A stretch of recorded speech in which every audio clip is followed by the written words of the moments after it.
तर आज आपण बनवणार आहोत अंड्याची कोरडी चटणी।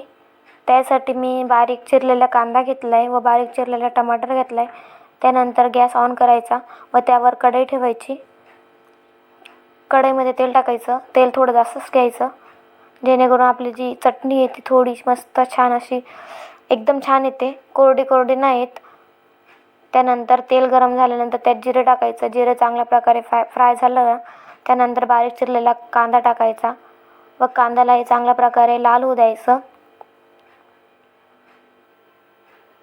तर आपला कांदा खूप छान प्रकारे लाल झाला आहे, म्हणजे शिजून झाला आहे।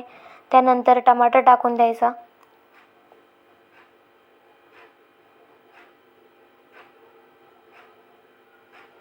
व टमाटरही चांगल्या प्रकारे शिजू द्या। टमाटर शिजताय तोवर आपण अंडे फोडून घेऊयात। मी यासाठी 4 अंडे घेतले आहेत।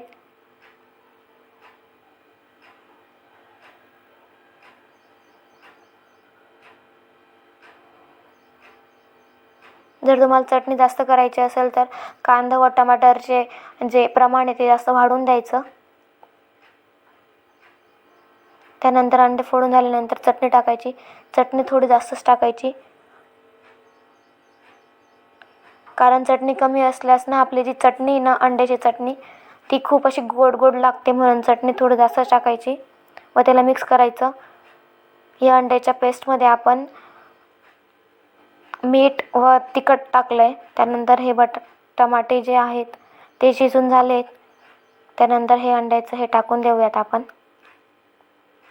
जे अंडे फोडलेले होते ते।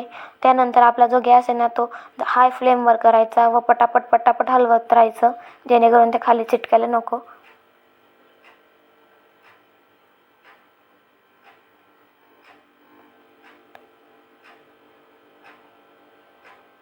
त्यानंतर वरतून कोथिंबीर टाकून द्यायची व परत मिक्स करायचं।